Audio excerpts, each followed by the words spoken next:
Okay.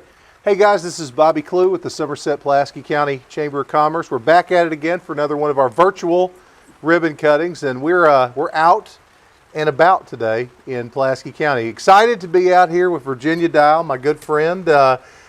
Bluegrass Veterans Ranch. It's Connect Community Village. Connect so that's Community the name I know. So tell us about the partnership here with Bluegrass Veterans Ranch and what we're doing here today. We're sitting out here in a field right now. So tell us a little bit about this. Connect Community Village began about 7 years ago with a vision to help our veterans transition from their military experience back to their civilian life.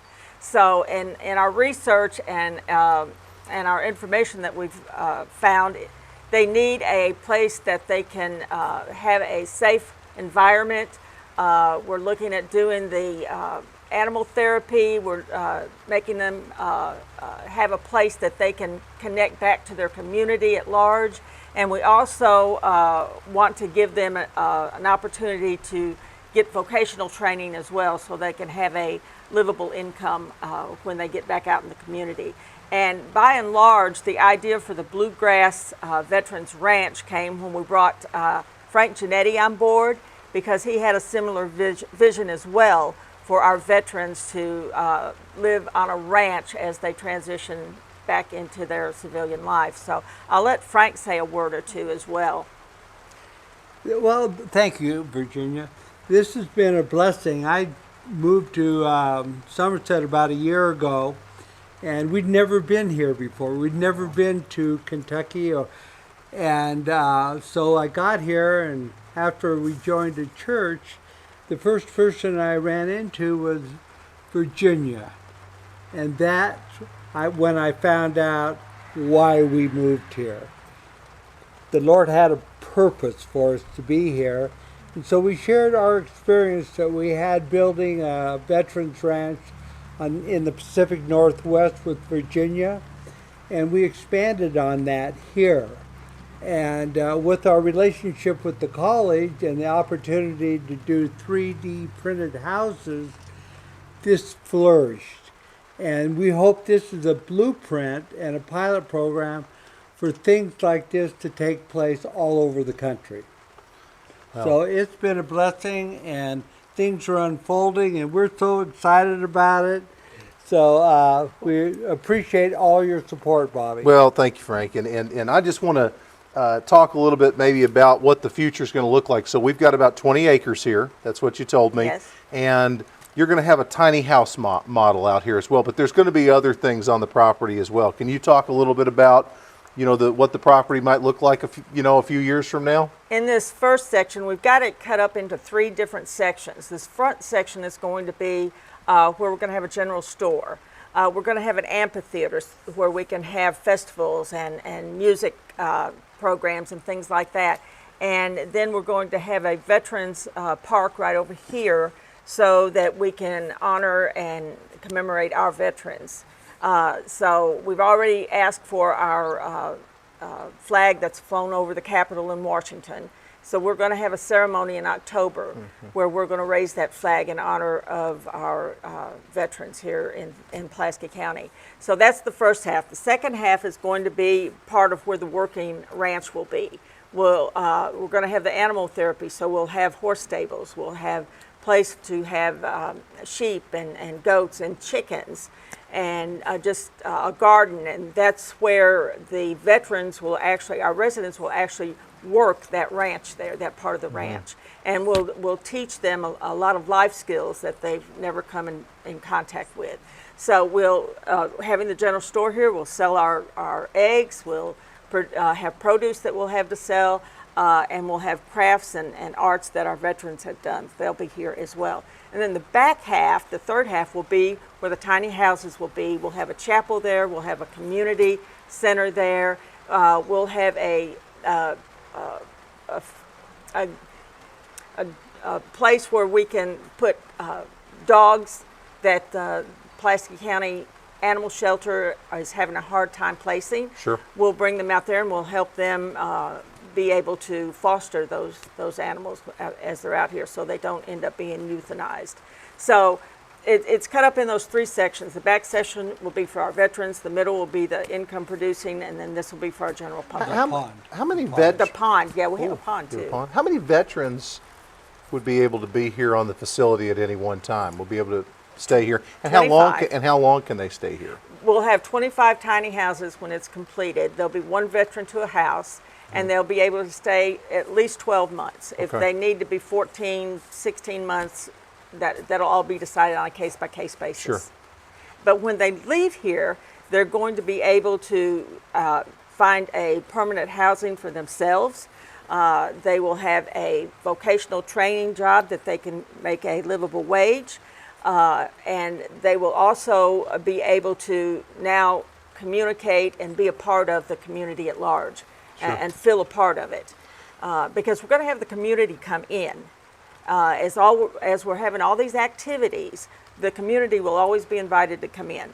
And then we're going to put our veterans, we're going to place them out there in the community at large so that they can get reacquainted with one another on that basis. Well, you know, one thing about this community is it strongly supports our military and our veterans. That's one Yes. thing I've always noticed about Pulaski County is they kind of take care of their own. And there's a lot of veterans, and there's a lot of people that have gone into the military from the surrounding area, Eastern Kentucky in general, but Pulaski County and the Lake Cumberland region. There's a lot of retired vets in this area as well. What kind of timeline are we looking at on this project?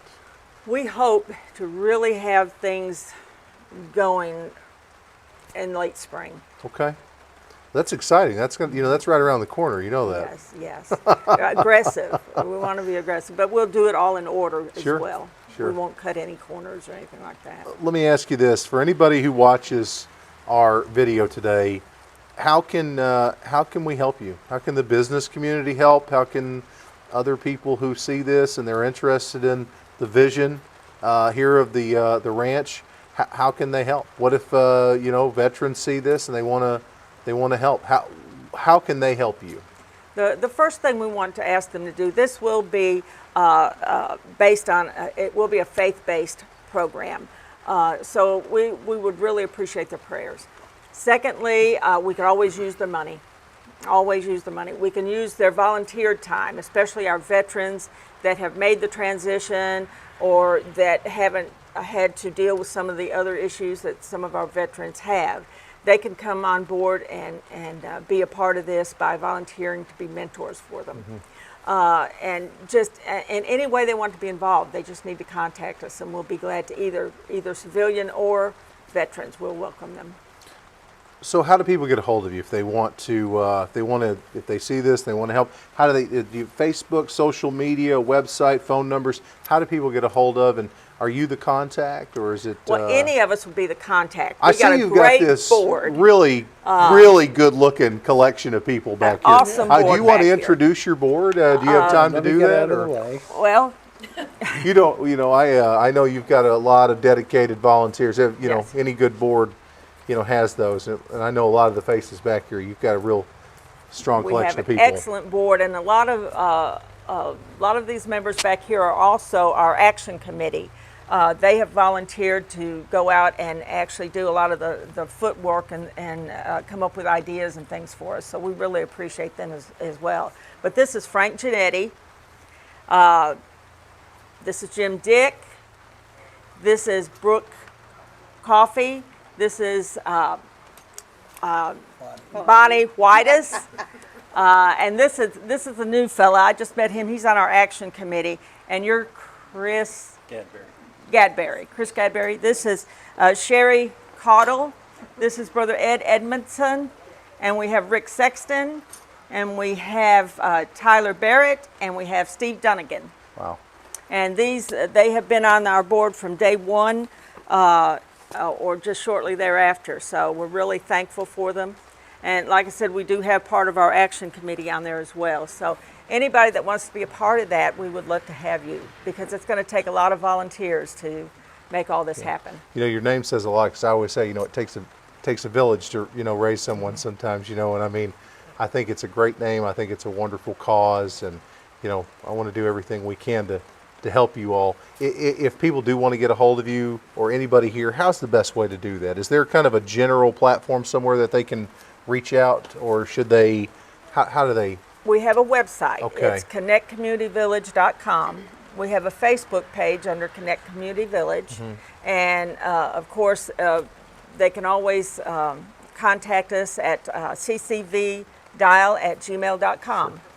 So just however you want to contact us. And if anybody wants to, reach out to the chamber, Chamber. I'll be more than happy to give you Virginia's cell phone number. Yes, and get you absolutely. in touch with her or anybody here. But that's half the battle sometimes, is just kind of knowing. That's why we started doing these videos during COVID, because we couldn't go out and do things in person, and we weren't going to stop going to see people. So we started doing these virtual ribbon cuttings, and we started getting thousands of views. So, we decided just to keep doing this. But I think half the battle sometimes is just knowing that, Connect Community Village is here. Yes. And to know that the Bluegrass Ranch is here. And so, sometimes we take that for granted. We may know, these different things, but I still run into people in this town that don't know really basic things that are here. They've been here for 10 years and they don't even know they're here. So, we're here just to try and provide people with a little more education, a little more visibility, and this is kind of fun to do that. So if you'll, we'll wrap up here, and I know that we have a chance. We're going to do an in-person ribbon cutting too. We've got a whole bunch of people out here. Yes. And I'm so appreciative of all these people it's that came out in the rain. It's Thank a you. gorgeous day. Thank you. It's good. It's good luck to rain on a ribbon cutting. I don't know if you knew that or not, but it is. No, I didn't know that. It is. First business I did a ribbon cutting for 12 years ago, still in business, and it rained, poured that day. Wow. So it's good luck. That's what I always that's what I told them, and they're still around. So thank you for taking the time to let us come out here and for being a chamber member. I certainly appreciate that. I know you don't have to be. I know you've made that choice, and we appreciate it. I've always supported the Somerset-Pulaski County Chamber. Always. We love you for that Great too. We really organization. appreciate it. Yes. Guys, so what we're going to do now is we're going to go ahead and we're going to do that live in-person ribbon cutting, but go check these guys out and check out the website one more time, connectcommunityvillage.com. Go check them out, and if you want to reach out, if you need contact, if you want to help them, this is the good stuff right here, guys. So help and support them. So until next week, we've got another virtual ribbon cutting, but until then, thank you all very much. Have a good day. Appreciate it.